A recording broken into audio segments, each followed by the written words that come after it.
Hello and welcome to the Canyons Are Calling podcast. I'm Cheryl Jocelyn, your host for the show. Happy October. I hope you are all loving this fall weather. Kanab had a freak snowstorm a couple weeks ago where I got 4 inches of snow in southern Utah, which is pretty weird this early in the season, but was able to get out into a canyon and enjoy some refreshing cold water, so that was awesome.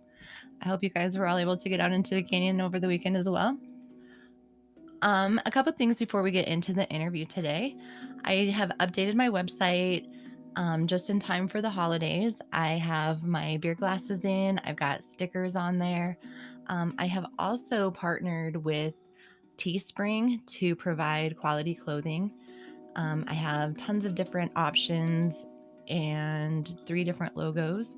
So go on there and check that out. I have also partnered with Patreon. If you are enjoying the show and feel like it is of value to you, you can go on there and make a donation. That is patreon.com/the canyons are calling. For my Class C level tier, I'm going to host a monthly canyon phone call where we just all get together, chat canyons for about an hour. I'm going to try to get guests on periodically so we can go over like specific knots or specific canyons, things like that. So that will be for my Class C tier. If you want to just make a one-time donation, you can do that on my website, The Canyons Are Calling. And also, if you have an idea for the show or just want to reach out and say hi to me, you can do that at thecanyonsarecalling@gmail.com. And that is exactly what my guest today did. He reached out to let me know that he had been involved in a couple of accidents. And one was the Englestead accident where Stephen Baker fell, which I covered in episode number 2. If you haven't listened to that story yet, please go ahead and listen to that. It's a very tragic story, but we can all learn a lot from what happened to Stephen that day. And then a few weeks after that happened, Dan was involved in his own accident where he himself was flown out of Dothracki Canyon after a fall that he had. And so he is here today to tell us those stories and what he learned and what he does different now. So who is Dan Cotam? Dan grew up in Texas and then went to BYU, Utah, where he fell in love with the mountains. He's now a 50-something weight loss surgeon who works in Salt Lake. He's been married for 30 years and has 5 children. He ran for governor in 2019 as libertarian and got 3.5% of the votes, which was 55,000 votes. For him, he was thrilled. He enjoys skiing, rafting, mountain biking when he's not in the canyons, anything that gets him outside of the office. He also mentions his favorite color is orange. Here's my interview with Dan. I hope you enjoy it. Cool. All right, I am here today with Dan Cotam. Dan, would you mind introducing yourself and telling us a little bit about how you got into the outdoors? I have always been a lover of the outdoors, and it's amazing because I grew up in Texas where there's limited outdoors, but we would come up to Utah every summer, and I was just amazed at the opportunity to do fun things around every corner. And then several years after I was married, my brother comes up to me and says, "You've got to do this with me." And I said, "What?" He says, "There's this canyon called Subway in Zion." And he had done it, and he said it was so neat, "You've got to go do it." So we were complete newbies. And so we're going out the door to do Subway. And he goes, "I probably should bring a rope." Apparently, when he had gone, it was filled with water, and they just jumped off all the cliffs in the water. And so my introduction to canyoneering was literally when we said grab a rope, we grabbed a water ski rope, threw it in the backpack, and we went down Subway with a water ski rope. Wow. We survived that, and it's progressed so that, it's one of the things that my wife and I love doing together, and we get out and do it. We probably do 10 to 15 canyons a year. So it's been a fun, journey from a water ski rope to where I am today, but it's good, and I'm generally outdoors all the time. I have a very indoor job. I'm a surgeon, and so every time that I can get out of, the temperature controlled 68-degree environment, I try to do it. Good for you. It's definitely great therapy from being inside all day. Yes, very, very good therapy. So, yeah, that's what at Canyoneering is one of those things that we love to do, and we love to do it around the Zion area. So we're there all the time. Awesome. So that brings us to the stories that we are here to talk about today. You happen to be on the accident site on the day that Stephen Baker was in Englestead. Do you want to tell us a little bit about your role in that day and what you learned from that? Well, the interesting thing about that, and I've listened to your podcast on Stephen Baker, and the feelings were much the same. The sadness was, the grief was overwhelming, but we had come on the start of the canyon slightly before they did, and we had chose a different site to go down, and we had got our rigging all down, and my son had it down, and he looks over and he sees someone falling down the rope, and he quickly got down the rest of the rappel, and he called me down since I have a history of being a trauma surgeon. I haven't done it in a while, and getting down to him and seeing that he was conscious and he was breathing, and he didn't have a spinal injury, and there's a few things that I could do, but for the most part, when you're down in a canyon, it's amazing how helpless you are. Like, all the skills that I know how to do, I know how to do in a hospital, not at the bottom of a canyon. And so, I mean, I'm marginally better than the average person, but not much, which is kind of the sad part. You'd think that, hey, in this type of situation, I'd love to have someone with medical training, but the truth is, in this type of situation, I'm marginally better than useless. In retrospect, and I heard them talk about that, is that we probably should have done more to hoist him up quicker, and not wait for the helicopter. But I learned some things from that, that I put together in my safety profile. And the other thing I learned is that for the most part, helicopters in canyons, they don't go together very well, right? Meaning that you're so far down, even if it's 20 or 30 feet, baskets are incredibly dangerous. I've learned this since I've done it, especially when you drop them into these narrow gorges. Winds totally freak out helicopter pilots, like they don't like to go down into some place close. And there are, you need to take these things in consideration, and it's amazing how close we were in that canyon to people, but yet we were so far away. And especially when the people that are going to rescue you, for the most part, can't fly a helicopter there. So they've got to hike in, right? So ever how long it takes you to get to wherever you're at, you have to at least double that or triple that, because to try to get help in. And so even though we're doing canyons and we're discovering more all the time that are close to centers of population, they're an hour away, but they're really, rescue-wise, like 6 to 8 hours away in the best of circumstances, right? Mm-hmm. And, you think we live in this beautiful, wonderful society with helicopters flying everywhere, and it is true, but in the sense that counting on it isn't very good plan, right? The best thing is to plan to be safe, and then still things happen. And my story, unlike Stephen's, actually had a good outcome. But the truth is that there are things we can mitigate, and we should all learn those things to try to mitigate.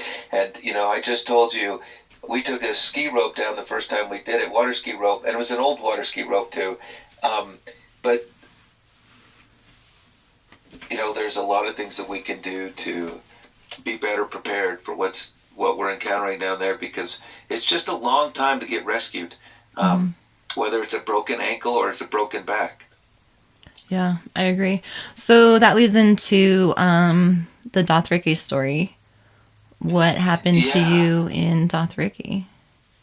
Well, this is great because, I love doing new canyons, and I kind of keep my ear out there to see a canyon that's good and it's close by, the St. George area. And Dothracki just got posted on Blue Gnome, and I was so excited. It looked like a great canyon, and, you know, it hasn't been done too much. And I was like, fabulous. This should be a good adventure. And for those of you who don't know where Dothracki is, it's by Hilldale. And the route description that they give on Blue Gnome is a very spicy route description and fun, but it's a lot of scrambling through a lot of trees. And you get to go across this thing called Dragon's Back. And it's quite an adventurous hike up and then across Dragon's Back. But I just want to tell all the listeners there's a super easy way to the top of Dothraki, and you just walk up the approach to Water Canyon and cut across for 20 minutes, and you're there. Um, I think that's the more and popular route now.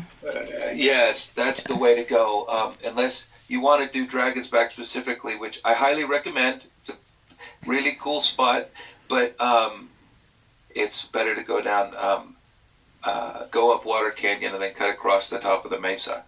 So it was a fine October day, and a little bit cool, and I love canyoneering in that I don't get hot, dry, I don't get hungry. Just go. There's 14 rappels in the canyon, and I thought, okay, there's no water, I'm not going to freeze, because the high for the day was like in 65 or 70, and it was sunny, so the exposed parts were going to be beautiful.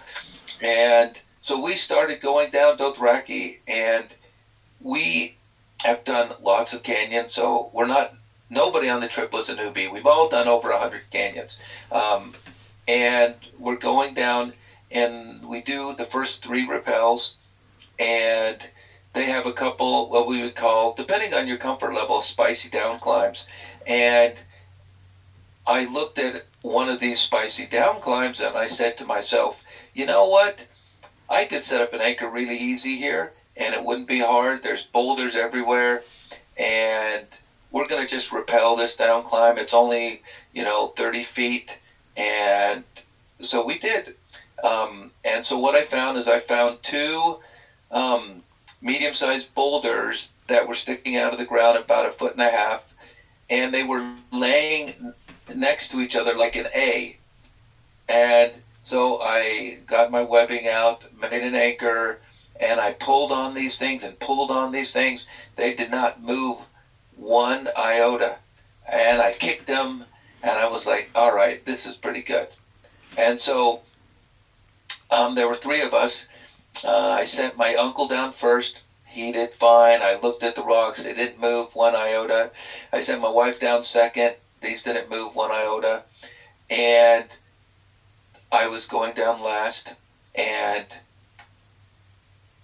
the amazing thing is I was going down, and ever since we had that experience on the Stephen Baker, we're always focused on a safety.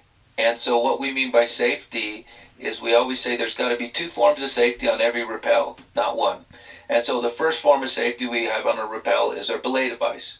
And the second form of safety could be a prusik, or it could be a fireman belay, or it could be a belay from above, right? You can hook them in and run a munter hitch down.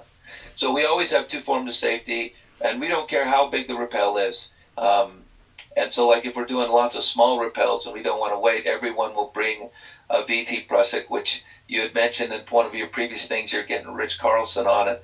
That is like my favorite safety device ever.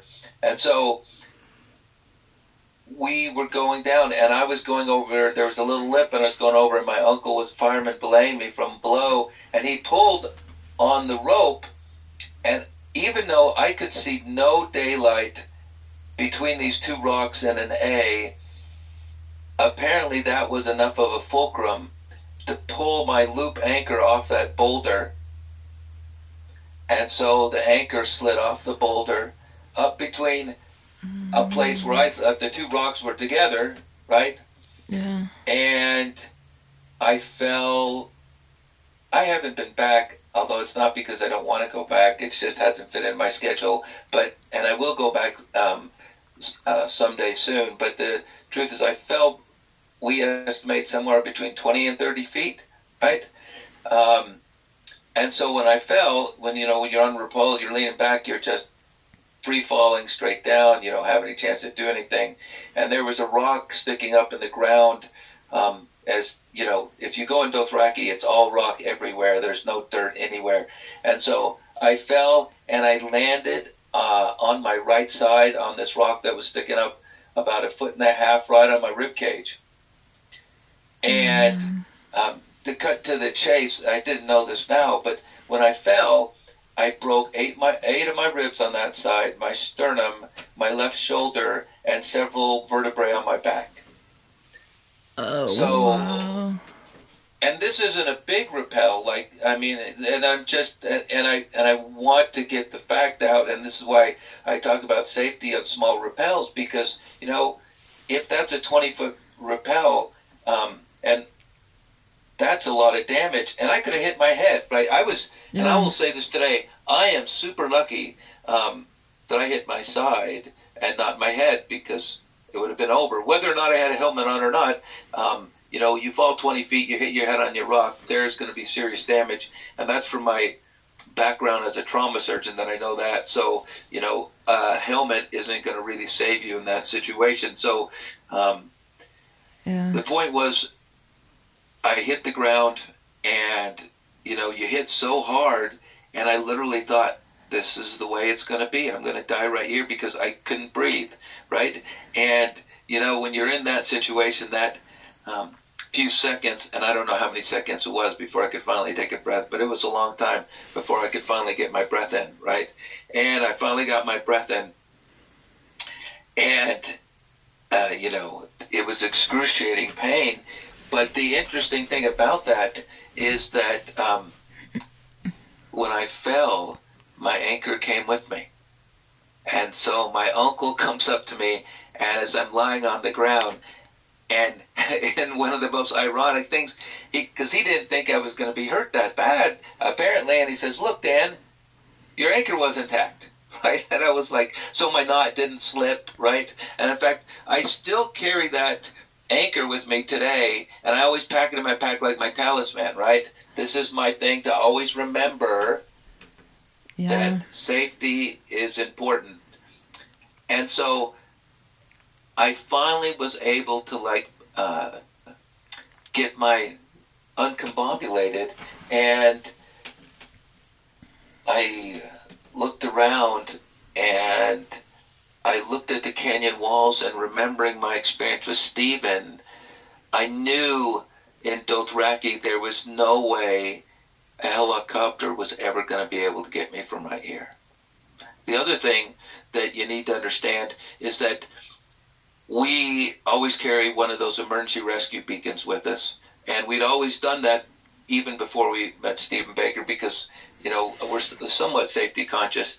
And the thing about those narrow canyons, yes, you can get a signal out, but you have to wait for the satellite to appear in that tiny window that you're down, right? And so you may wait 45 minutes for that window to appear, right? To get a signal out, right? So it's not as if you could do it. Now, in Stephen's case, we were on the edge of Englestead, right? And so we have a big sky up there, as opposed if we'd been down at the bottom in Englestead with that, there would have been no signal got out. We would have had to gone down the whole canyon or climb back up the rope. So we knew we tried to get a signal out at that point, because I was pretty beat up. But after a few times of looking at that emergency send beacon, we're like, this ain't going to happen. And so there's three of us, so we know we've either got to split up or got to keep going. My wife always says I have no pain threshold, meaning that pain doesn't really affect me, which is quite a bit true. So I was able to get up. I couldn't carry my backpack, but I could walk. and we had to get to the canyon where there'd be some place, and I'd never done this canyon before, where we could get a signal out and potentially be rescued. And so, you know, 8 broken ribs, a broken back, and the sternum, we started. Wow. And that's really painful. And then, but the worst was is that there were 3. I had done 3 rappels at that point, and I did 3 more while I was in this. And you know, you don't realize how much your stomach and your ribs function when you're rappelling. When you're rappelling with broken ribs, and they're actively involved in what you're doing. So every time, you know, you go on that rappel and you're feeding the rope through, because, you know, I'm not at a point where I can let it flow through freely because I'm in excruciating agony. So I have my belay device, and, you know, we all are now running Critter 2s or squirrels just because of that experience with Stephen. And so I have it on a higher friction setting, so I don't want to get at all out of control. But every time you feed it through, it bounces up, and the ribs bounce against each other. And so I've done so many canyons, and I've got rope stuck at the bottom. But we get all 3 of us down. There was one 150-foot rappel, then 2 smaller rappels, and we get down to the bottom, and the rope got stuck, and it was the worst. Of course it did, and it was the worst rope stuck we've ever gotten ever. And so I get to the bottom there, and we literally spent the next hour and a half or 2 hours trying to get the rope unstuck, right? And of course, I am totally useless in the whole thing. And my wife is carrying my backpack, and like most relationships, I always volunteer to take the heaviest backpack. But now my wife has her backpack and my backpack, and my uncle has his backpack, and he always carries a lot of rope because we don't like to go light on the ropes, so we always have 3 times the amount of rope that we think that we would need for rappels, and so we're not exactly, you know, have a light pack. So she's doing that, and so they're both trying to get this rope unstuck, and I'm just lying on the ground there moaning, as you can expect you would be lying on the ground moaning with all that happening. Right. And so we get down, we finally get it up stuck, and you know, this all takes a tremendous amount of time. That's the other thing, is that you always imagine you can do things fast, but when someone's hurt, everything slows down, right? The canyon that would take you 2 hours is going to take you 6 hours. And so we do that, get the rope unstuck, and then they got some narrow portions on the canyon that narrow up after that. And so literally I'm crawling on the ground, and I remember there's this narrow portion, and of course they've got a choke stone in the middle of it, as you've seen in many of the canyons, and it's just about waist high and about the size of a refrigerator. So you can either climb over it, which I couldn't do, or climb under it, which was unbelievably painful, right? And so I had been walking and doing this for, you know, this happened probably at like 10:30 in the morning, and I climbed underneath that thing, and even though I have this super high pain threshold, it just like took everything out of me, right? Everything out of me. But here's the amazing thing, and I'm not saying God planned anything, but you know, when you come out of that narrow section, and I just climbed over, and it was so painful, the canyon opened up a little bit, and a little funny story, and this is something I learned on this. You know, when I was doing all this, unfortunately, I also was a trauma surgeon, like I said earlier, and I started having this shearing chest pain. And my trauma training says I was going to have something called an aortic dissection, which means that my aorta was starting to split in half, which is the main blood vessel of your body. When that happens, you have like 15 or 20 minutes to live. And so I thought this was happening to me, and I guess it was a point where, you know, I was with my uncle and I was with my wife, and it was very comforting to be able to say goodbye, right? Because I thought I was going to die. And I didn't end up dying. And then I managed to get up strength and keep going. And then I crawled under this rock. This was like several miles later after we waited for me not to die. And so I get out there and it was open and we could get a signal out. So if you imagine I had fallen like 5 hours before, right? And we could never get a signal out because you're in Dothracki, right? This is why I want to say, this is kind of the limits of technology. Technology is wonderful, but it works where it works, not where you want it to work. And so we could get a signal out, and this is where, and we experience a lot of this with Stephen, and we experience us with theirs, that the emergency services are unbelievable, and I salute to everyone, but they have certain protocols and things that they go through. And, the biggest thing from their perspective is they want to help you, but they don't want to die in the process, right? And so they have to follow what they think is safe to get you out, okay? So the first thing we do, we send off the beacon. And it's very fast. Once you get that signal, they're right on there, right? And we're texting back and forth. They're getting our signal. They know where we're at.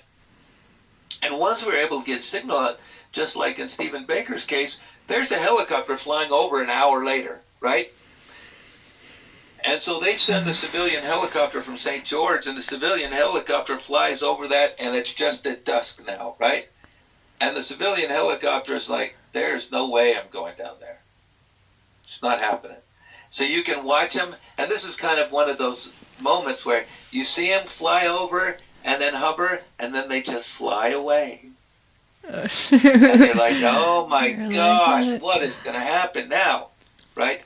Now, we don't know what's going on in the background. They had alerted the search and rescue team from Washington County and was coming. And there are ways up onto that mesa with forerunners and razors. And they had like 600 and 1,200 foot ropes. And they were all getting ready to set up to descend right where we were, which was like, to get down where we were was like a 900-foot cliff. It was huge, right? But it was open, but it was just a very big spot. And they would have got to us, but one of the things we didn't know, because we didn't check the weather report, there was a huge storm coming. Like, the way it is in Washington County and where you live in Colorado, it's either a massive storm or it's nothing, right? And so we had one of those massive storms coming. And so they were worried about us, and for good reason, but it's going to take them a while to get the whole search and rescue team up there and do that. And it was down in the high 30s and low 40s that night.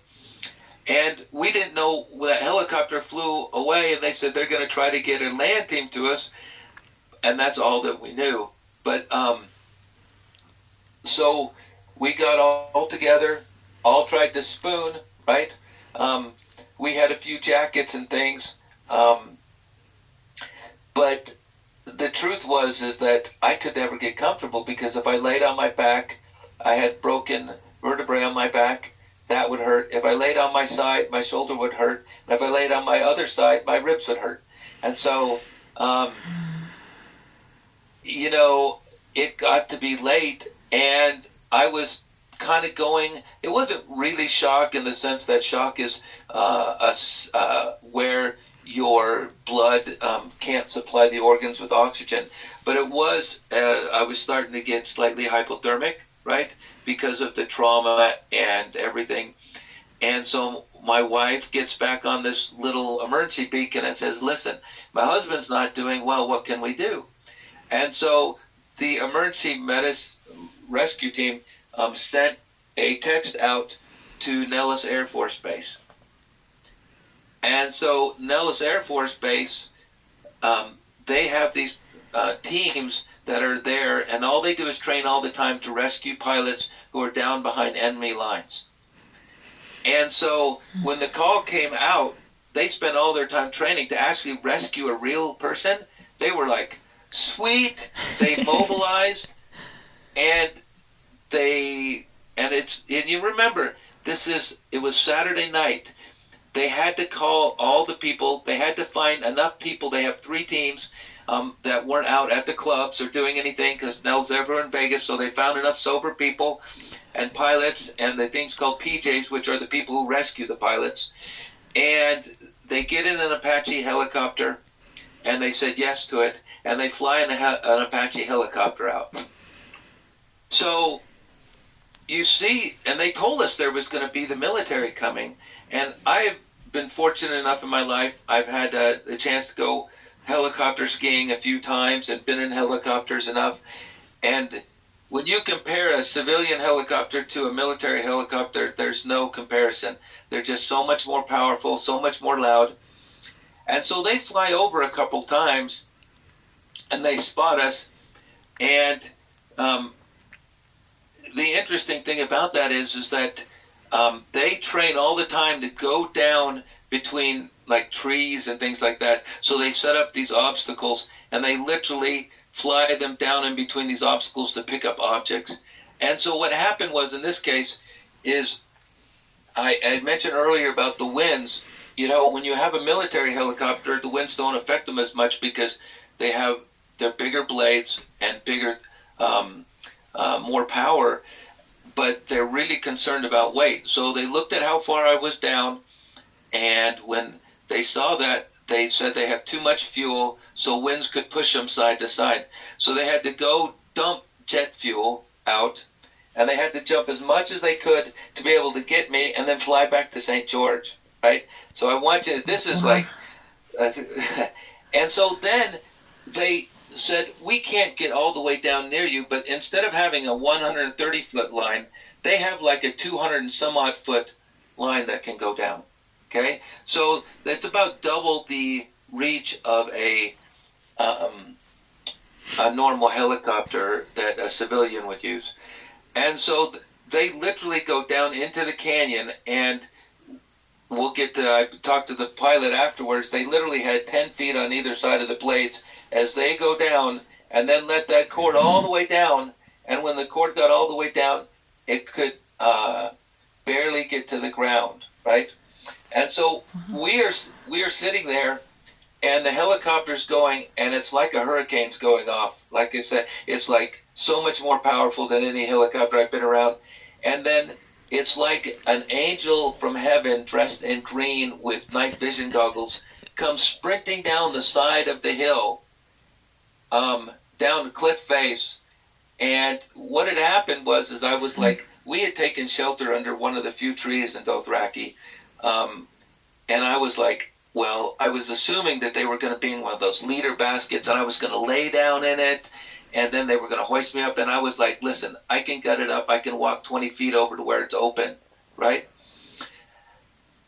But what happened was when I got up and walked over there, the helicopter pilot and the PJ, because they hate taking people up in those leaders because they spin and they cause problems, they saw that I was standing, so they said, okay, you're going up with a sling around you, right? But I didn't know that they had decided this. So they come running down the hill, and he looks at me, and he just, and it's, you know, they're in charge there. They said, okay, you're going to lift your hands up, and I'm going to put the sling underneath your chest, and then you're going to put your hands down, and then I'm going, and this is all with the helicopter hovering above you and wind going, and you can hardly keep your eyes open, and they have goggles, and then I'm going to wrap your legs around your chest. And, you know, you're not in a position to say anything because I can barely stand. The pain is so bad. And so then he whips this around you, and then it cinches down around my chest. Now, remember, I have 8 broken ribs, a broken back, a broken shoulder, and a broken sternum, right? And he puts this around my chest, and then it yanks you off the ground. And then so you don't lift your hands up from pain, he is clipped in above you on this, and he wraps his legs around your chest and squeezes so you cannot raise your hands up. Huh. Wow. And so then he grabs me, and as soon as he grabs me, puts his legs around my chest, the helicopter starts taking off. It doesn't wait for it to lift up. It wants out of there. Yeah. And so we're literally bouncing off the side of the cliffs as the helicopter is lifting up with his legs around me and going through branches on the trees. Oh, man. Going up into the helicopter. And I am screaming, and not to be pejorative, I like to say like a little girl, only because it's so high, it's so painful. I've never let out anything like that, right? Yeah. And then I get in the helicopter, and they give me a fentanyl lollipop, and essentially it's over for me, right? Because I'm out of pain. I'm going to some place. I didn't have any internal injuries. I knew didn't have any internal injuries because by this time, if I'd had something big happening, like my spleen or my liver or my aorta, I would have bled to death a long time ago. So I felt pretty good about what I was, my situation. I was like, okay, I have a lot of broken bones. I'm going to be laid up for quite a while, but I'm going to make it through that. But remember, there's 2 people that I was with. Yeah. They didn't pick me up till like 2 in the morning, 2 or 2:30 in the morning. And this big storm is supposed to be in by like 8 o'clock in the morning, right? And so my wife had just watched what happened to me, and she was like, I don't want to do that, right? Because she was like, that's crazy. And so they just thought that they were going to make it through the night, and they were going to get up in the morning. That my uncle had already set up the next rappel with the next rope so they could get out early, and they were thinking that's what they were going to do. And so they stayed warm the best they could, and then I think it was 5 a.m. in the morning, because the storm was coming in really fast. The Apache helicopter came back and got my uncle and my wife out too. And it's amazing, because talking to my wife, she was like, that hurt me when they wrapped their legs around my chest and did that, when they lifted them out. And I can only say that absolutely, that, that was really painful. And but it was painful for her, and she didn't have anything wrong with her, right? Huh.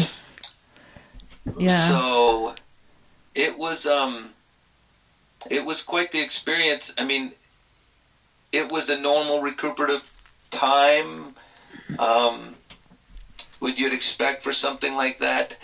But, kind of the whole reason why I reached out to you is that just to emphasize the fact that these are beautiful, incredible places, but you're never close to rescue, right? It's hours and hours and hours, even if you break your ankle. Yeah. And these things that we do to stay safe are great, and they help out. But when people think about going into these places, especially some of the more remote places, beacons, emergency planning, taking a few risks as possible, and don't be under the illusion that help is nearby. Like, I'm just gonna, Yeah. make this, it's gonna be close. So, that was really, kind of what I wanted to get across. So, Yeah, thank you very much for reaching out, because those are definitely things that people don't think about. They're just thinking next canyon adventure, next, thing, and only newbies get hurt. The more experienced people don't, but that is so bullshit. Mother Nature doesn't care how experienced you are. gravity doesn't care who you are. Works 100%. Right. Yeah. And the most interesting thing about the experience that I had with Stephen is that I knew he hadn't done a lot of canyons, but listening to it, I didn't realize how much climbing he'd done, right? So, even though you would say he was a canyon newbie, but he wasn't a rappelling newbie, right? Mm-hmm. Which is why he went down first, right? Yeah. And, these things that we do, we always need to keep it at the forefront, because, it's simply, one step away, which is kind of like one of my big things is that, I tell people, just throw away the ATC unless you have a prusik below it or a fireman below it, just because, for these new, and I'm admitting these wonderful ropes, these 8, 9 millimeter ropes, they're great, and they're light, and they float, but they're not as friction, and when I first started canyoneering, I had a climbing rope and an ATC, and one of the things that, it was so sad down there and affected me tremendously, but it's like I had made all the same mistakes that Stephen made on that time, personally, and I was still standing there, right? Right. And, things like that. There's no reason why, for $40 you can't buy a critter too to be able to, set up a thing so you can increase the friction while you're on rappel, right? Or tie it off while you're on rappel. And then the other thing, I think is just like, you want to know what I think the safety device is actually that VT Prusik. I mean, how many times have, I'm bringing someone and you said, all right, you need a personal anchor system on this canyon, and they don't show up, and then I can use the VT Prusik for that. Or, I had a person who we were rappelling, and they got their hair caught in a belay device, and they were already over the lip, and I could anchor myself onto the rope and go over the lip and clip a knife down so they could cut their hair off and still have a reasonable anchor. It's just a very versatile device that, allows you to do a lot of things that you would otherwise be really, really without, without any safety. And like one of the other things that I've been doing lately is like when I get to one of these really spicy down climbs, I still want to down climb it, but I don't want to be roped in, but I can take a personal anchor system, attach it to a VT Prusik on the rope, and then I can down climb free. And if I happen to miss something, right, which, Lord knows we all do, I at least have a backup, right? Because, you fall 15 feet and break your ankle, like I said, it's going to be 12 hours to get you out of some of these canyons. And those are the canyons that are nearby. Like if you're off in Escalante somewhere, right? Right. Yeah, could be a long time. It could be a really, really, really long time. So I just, a precautionary tale. And then even with all that we did, things still happen, right? Yep.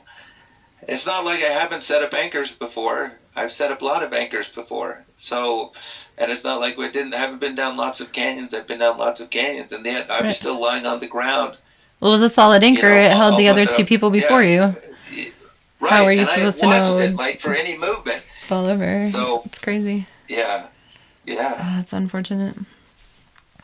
Early on in my canyoneering days, I saw a girl who had fallen from the last rappel in Imlay Canyon in the Narrows. We were coming down Orderville, and we tried to help her, but her ankle was so shattered that even though my friend was a first responder, he was just like, we can treat her for shock and wait for the rangers to escort her out, it was hours later before we saw the rangers going up with their cart to carry her out.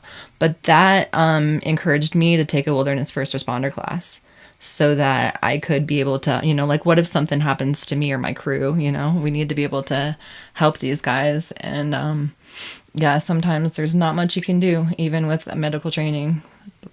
Yeah, and people like me, I'm very good when I have my tools with me, but you take me out with no tools, right? Yeah. And which is why, like, whenever we get, like, we have a simple rule, like, so when you're the first person down, you always have a VT Prusik on, right? Because there's no fireman belay, and there's no one going from above. I guess you could go from above, too. But when you get a bunch of really advanced canyoneers, right, you don't want to slow everyone down. We can move fast through a canyon, right? You take the little 4-hour that it says to take, and I can do it in an hour and a half or 2 hours. But I literally can put a VT Prusik on my belay, on my rope, in 30 seconds and take it off in 30 seconds. Yeah. There is no real reason to expose yourself like that person did going down the last thing of Inlay. And I remember that rappel coming out of Inlay, how tired I was. It was when it was all full, and we had been cold for 8 hours straight. Yeah. And my muscles were cold, and I was in a dry suit.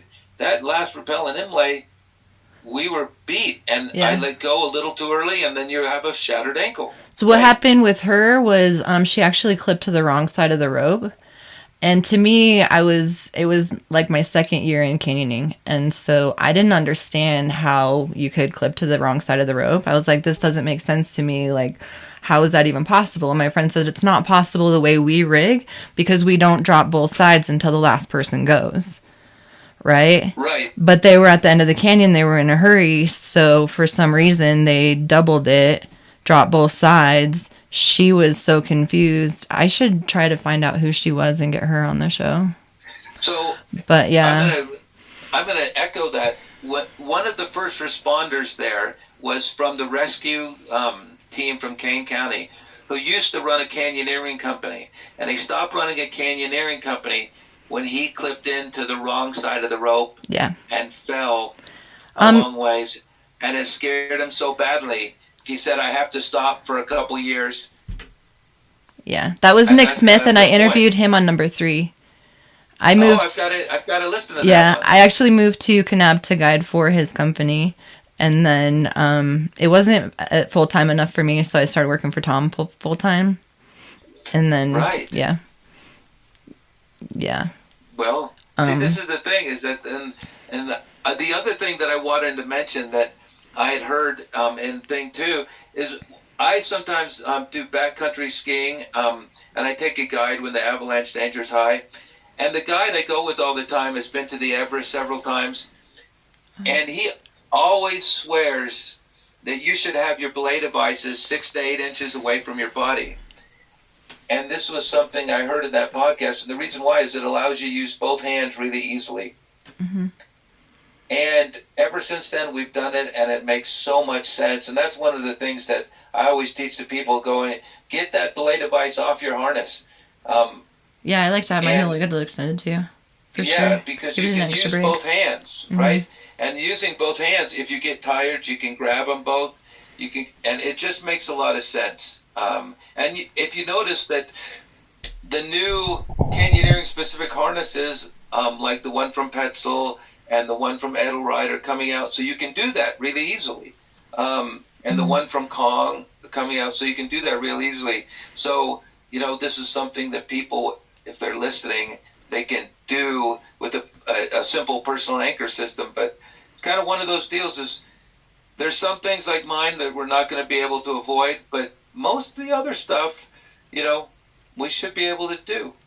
Yeah, for sure. I agree. I'll just be a little more safe out there. Yes, exactly. And so, for sure. Yeah. And then here's the other fun thing that happened with that whole Dothracki thing. After they saved me, I reached out to them to tell thank you. And at Thanksgiving, they were having a big get together with all the people on that arm of the Air Force at Nellis Air Force Base. And so we got to go bring some food out, some turkeys and food out to their big Thanksgiving party. And then they let me see the helicopter that they picked me up in, and I got to meet the crew.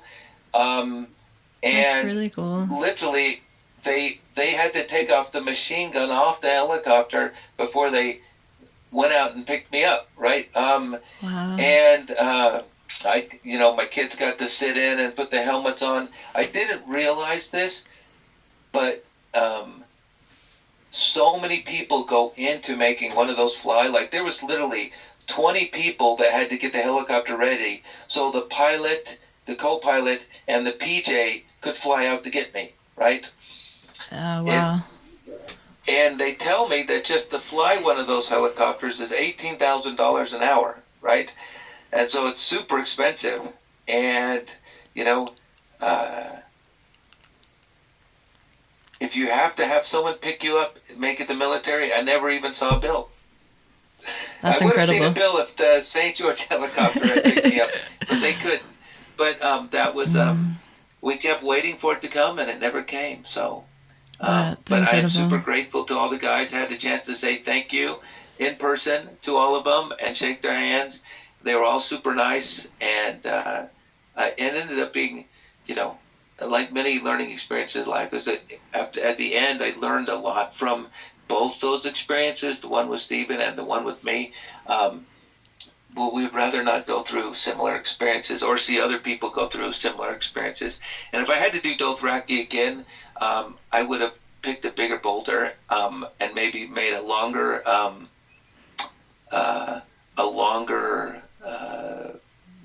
anchor, right? And just let it out further as opposed to just, these two boulders are the closest, instead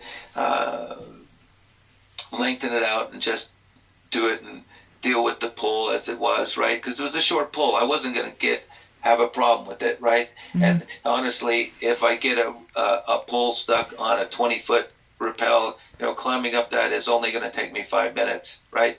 So I should have just said, the hell with it.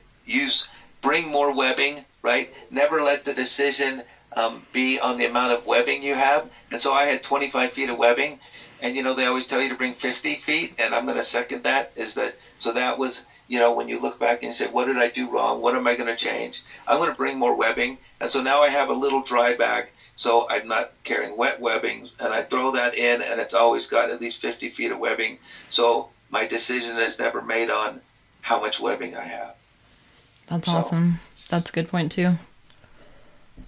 Very cool.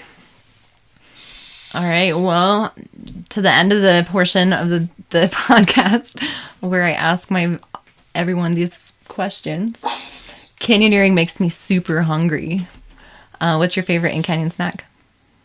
So that's a great thing, and I asked my wife about that, and we are going to be the lamest the people, because honestly, we grab whatever bar is there. We don't have a favorite in-canyon snack. And lately, if I take anything, if I have the chance, I like to take a raw carrot, not baby carrots, because they keep water really well. They have a lot of sugar in them, and they literally don't get smashed by anything. And so a raw carrot is probably, if I have the chance, I do that. But honestly, just water and whatever bar's there. And honestly, we don't even hardly ever eat when we go down these things. And I don't know, it's just not what we do. I don't know why. It was true. So you eat a good breakfast before you go and a good dinner when you get back? Yeah, right. And then the other thing that's weird is, they talk about bringing water all the time. And I'm like a freaking camel. I can go all day long in super hot heat and not worry about drinking water, which is really weird. But I'm going to second what everyone says, bring lots of water. But don't pay attention to me if you're out with me, because I'm a freak. Okay? So... Right. Depending on the time of year, too, you need more water than other times. Because I did a hike in the Grand Canyon in August where I had not enough water. And then I did the same hike in December and didn't even drink half the amount I brought in August. So it was weird. Well, that's very true. That's very true. Yeah. So what's your favorite after canyon beverage? We have a special cooler that we bring on our little things. And it's, so whenever we finish, there's a cold Diet Coke waiting at the end. Nice. So that's my favorite after canyon beverage. Cool and refreshing. And we go to great lengths to make sure that that's there as soon as we're done. Very awesome. If you could go anywhere in the world, where would you go and why? So I have lots of objectives in my life, but I'm going to tell you what my canyoneering objectives are for the next year. Number one, I want to do Checkerboard Canyon in Zion. It's always intrigued me. Never done it. It's off back. It doesn't get a lot of play. And they say it's spectacular. And then you get to go out Kolob, then down the Narrow. So I'm like, how cool is that? So that's one. The second one, I want to do the slot canyons up at Whistler, BC. Because I've never been where there's all those, they're carved into granite, right? And I've seen the YouTube videos of those things, they just look amazing, and I want to do that. And then the third one, we had been trying to plan a trip to hike from the top to the bottom of the Grand Canyon, and I had listened to your podcast about Grand Canyoneering, and I was like, that is so lame. I'm going to go down Garden Canyon. Right? So that is now right up there. I'm like, I'm going down Bright Angel Trail, then down Garden Canyon, spend the night on the beach, then hike out at night, right? And so I've modified my want to do things by listening to your podcast. Oh, that's awesome to hear. Very cool. I think that's why I asked that question, because it inspires me also to increase my list. Right. So because now I'm adding those BC canyons to my list. That sounds incredible. And I had that book even, and it was sitting on my shelf, and I listened to your podcast, and I was like, holy cow. The next day I was up reading about all the canyons, and then I've got all the beta on Garden Canyon now, and then what I need to do. And so I am so pumped to go do that canyon. And I got that from the podcast. And those two guests, like, oh my gosh, when you have single-minded determination, those guys are just unbelievable. I can tell you that when I listen to that podcast, I'm like, I am such a newbie, right? Compared to those guys. So that is what my canyoneering goals are for the next year. I'll do lots of smaller canyons over the next year, but those are my kind of things that I want to do. They sound very awesome. Yeah. Very cool. All right. Is there any other safety tips or anything else you'd like to add before we say goodbye? Let's see. No, I think that's really, those are the big ones that we, learned. And then just reiterate, if you're going to do Dothracki, go up the water canyon approach. Right. And you'll have a lot more daylight left than we have. It was a short daylight time of year, and we spent so much of it using that approach that they describe on Blue Gnome. And I will tell you, if you want to increase the adventure quotient, that's a fun way to do it. But if you just want the smooth, smooth approach and going, I would go up the water canyon thing. I'm not saying the guys in Blue Gnome are wrong, because I did it, and Dragon's Back was super neat, but if I do it again, it'll be up Water Canyon. Awesome to hear. And pay attention to which boulders you anchor on. Yes, exactly. All right. Well, thank you very much for reaching out to me and sharing your stories. I really appreciate it. And thank you to you. I mean, honestly, it is so awesome to have someone who's putting out a podcast like this, and it makes my trip to and from work in the mornings much more enjoyable. Yay, good to hear. Yay. Awesome. Well, I think the canyons are calling. We should probably go. All right. Okay, have a good day. Okay, thank you very much for listening to that episode with Dan Cotam. I hope you all enjoyed the show and learned something. I know when I'm setting up a new anchor, I'm definitely going to make sure that it is solid, that there's no way that the anchor can slip over the rocks, and maybe extend it if I need to. Definitely a lot to learn from that one. And also just keep in mind that you are never close to rescue when you're out in these canyons. Anyway, I hope you're enjoying the show. If you have any ideas or would just like to reach out, go ahead and do that at thecanyonsarecalling@gmail.com. Check out my website, thecanyonsarecalling.com. This beautiful music in the background is provided by Z, the Handpan Man. You can check him out at zthehandpanman.com. Also, shout out to Tig Booth. He created the intro music. There's links to them on the website and in the show notes. The canyons are calling now. I gotta go.